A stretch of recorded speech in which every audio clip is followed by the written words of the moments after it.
Hey there, boys and girls, and welcome to episode 162 of Sonic Boom TV. This episode is a response to JC from the flip side.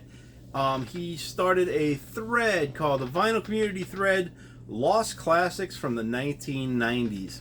You're supposed to show an album, it'd have to be a record, it could be a CD or whatever, of a band that started in the 90s and has a classic album and is forgotten about generally by most people. And so I went with one that's going to cause me to cheat a little bit.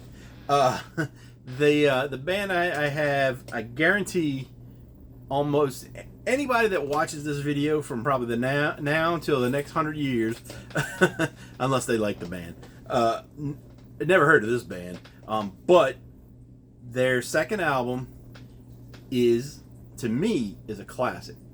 So nobody else is going to really know it. So, and a lot of people don't know it already. But anyway, the way I'm cheating is that the band's first album officially came out on October 24th, 1989 in the UK. I don't have a US release date. I couldn't find anything. They are from England.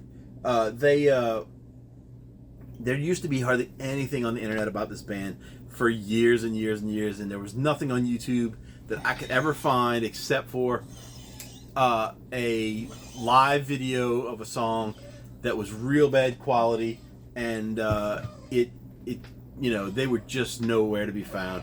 And now, as I went and checked, when I saw this thing, I said, let me look up this band again. I listen to them every now and then still, but I wanted to look them up and see if I could find anything.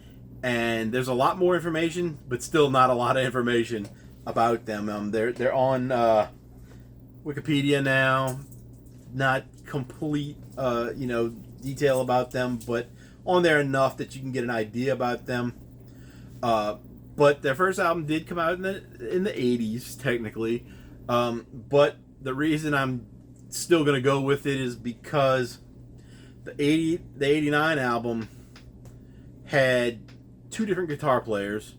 And when they came back in 93 and did their other album, they had replaced those two guys and had a different sound. So it was kind of like a different band, and then they disappeared again. I guess the reason that I know them is because we used to have a festival here. There was two different radio stations that did it. They kind of replaced each other, actually. One of them was called Zephyr, and one of them was called The End. And it was either the Zephyr Fest or the End Fest. I don't remember which one. They were supposed to come and play for that, and they didn't show up. I don't know what the reasoning was given back then. But after reading some stuff today, I figured that they broke up because there was apparently a lot of infighting in the band.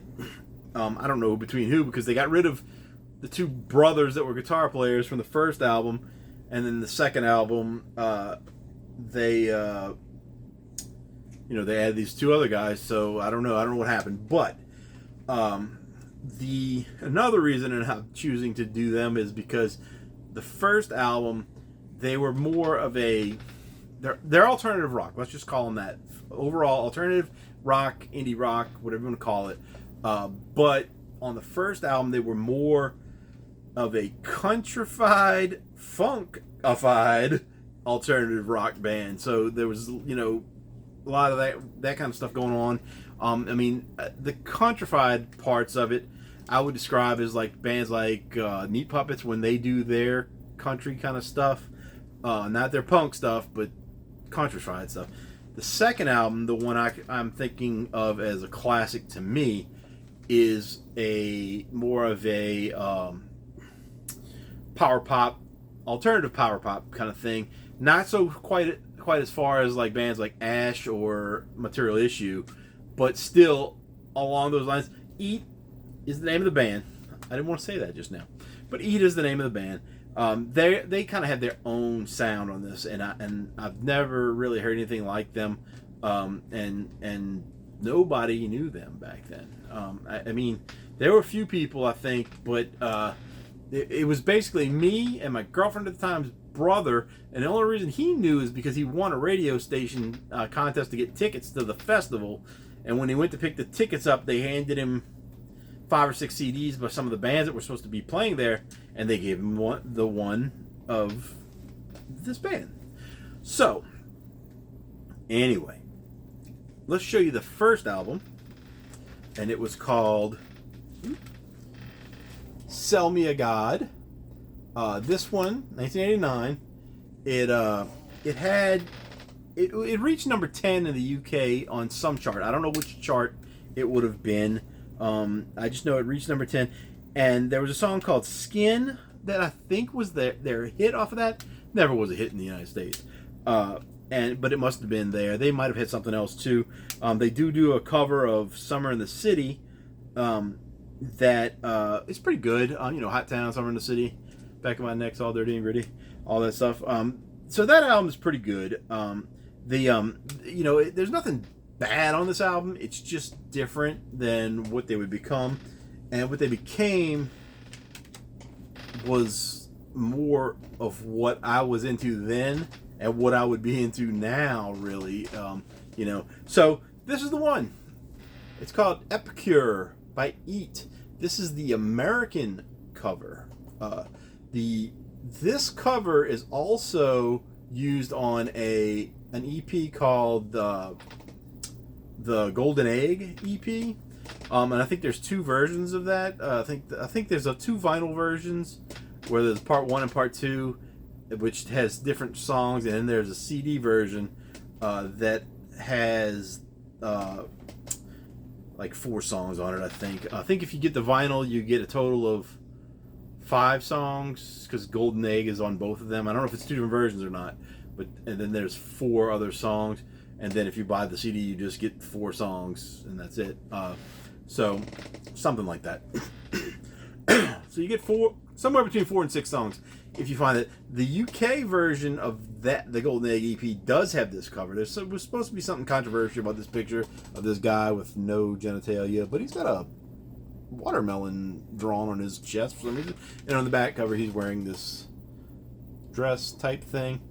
This was put out by Fiction Records. I believe the first one was as well. Supposedly they had like a 5-album deal or something like that, but they fought with each other too much, I guess, and couldn't hold it together. But this one has a song called Bleed Me White. And like I said before, they had a video that was on YouTube that was like a terrible live version of it. But now I think there's an actual video for it. I know there's a video that just has the album cover, but it has the UK album cover, and not this one. It has the the name Eat is across the front is in red letters, different font, and it's got crazy kind of picture underneath it. Not sure what it is. It's more in the style of that kind of stuff, but not really. It's a little different. But this one, I'll just tell you the songs that are the ones you should try to look up if you can find them. Belly Town, Shame. There's a video for Shame as well. Might be an actual video, or maybe it's just something somebody made up. I don't know. First Time Love Song. I can't remember how Golden Egg goes, but that one's probably good too. Bleed Me White, and Epicure is another. But there's 12 tracks on here. I love them all. To be honest with you, the song "Bleed Me White," the chorus is like, "If you can sell it, someone's gonna buy it. Then when they need it, bleed them white." She said, whoever she is telling, singing, they're repeating what this person said. But that basically means if somebody, you have a product and you put it out and, you give it to people, and then, at a low price, I guess, and then when they need it, you raise the price and bleed them white. So anyway, the cover, the inside booklet stretches out to be that. Pretty cool on that side. And then we've got lyrics and some little artworks drawings, as someone once said. But this is a very good album. You know, if you like 90s alternative rock, you know, like it's not heavy. It's not heavy at all. In any way, it's not grunge. It's not anything like that. But if you like bands like the, you know, Gin Blossoms and who else? Who sang the New Orleans Sinking song? Band from Canada. I can't think of their name. But bands like that, the ones that were they were rock bands, but they fit into the alternative band. You know, it's hard to explain, but how I categorize these things from the 90s. But I'm trying to look at CDs on the wall right now to see if I could pick out another name. But they are just they're not hard rock. They're alternative rock. That's all. Like maybe even some REM could be, you know, they could be in that category a little bit. But really good album. If you can find this, I'm sure you can get it cheap because nobody knows about it.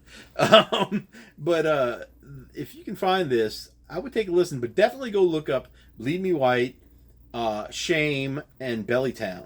Look those 3 songs up on YouTube. I'm sure they're all there. I know for a fact "Shame" and "Bleed Me White" have something, and I'm sure maybe they probably even have the whole album on there. Go check it out because it's a very good album. You know, and when you hear it, you would probably think that there'd be more hits, but I guess I don't know if the record company didn't push them, or because of their, you know, turmoil in the band, or what. But they definitely, to me, are like, you know, everybody's got those albums they love. You know, and every band that's been around a long time usually has 1 or 2 that you can say, oh, those are their best albums ever. Nothing touches that. Well, this would have been that type of album for me, if they would have put out a bunch of albums and been famous or whatever. This one would have been the one to set them apart. Just like, you know, like Material Issue, that album right there, Freak City Soundtrack, is the one. I don't have any other ones back here, just say that, but, you know, that kind of thing. So, this is a lost 90s classic from 1993, Fiction Records. 12 songs, I'll read all the songs. "Bellytown," "Shame," "First Time Love Song," "Tranquilizer," "Golden Egg," "Bottle Blue," "Fecund," "Baby in Flares," "Fist," "Bleed Me White," "Out People," and "Epicure." Check this out. I'm telling you guys, if you like that kind of 90s music, this is going to be something that you just say, dang, I wish I would have known about that. And that's it for this video. Hopefully JC can get a bunch of more people to join in on this, you know, thing that he started. I think it was a good idea. I got a lot of things I could do videos for that kind of stuff, because I was big into like 90s stuff, and I was all over the map on the 90s. It wasn't, oh, I was the grunge guy. I was grunge. I was, you know, power pop. I was whatever was coming out in the 90s, man. I was all over it. And you know, some of the bands I only got 1 album by, but it was a great album. And then others, I've got a whole bunch of albums. So we'll see. I might do another one. You know, hopefully it catches on and everybody starts doing them, so I can see some stuff that I missed too. So far, the videos I've seen, I owned one of them that somebody showed already. The Aaron Muther Alamere. He showed 2. Well, he showed My Sister's Machine. And he showed 2 albums, but he was talking about the one I don't have. There's one album called Wallflower, and I don't know what the next one is, but he was talking about the next one, and so I didn't have that. And then JC talked about Mindfunk, and I knew that band. I don't think I had it in any form. I don't think I had it at all. But I knew them, and I heard a few songs, and I liked them. I just didn't get it. I don't know why, for whatever reason. Maybe I just could never find it or something. But I think it was their first album that he showed. And so that's it for this episode. I got another one coming up that's going to upset some people. All right. See you guys later.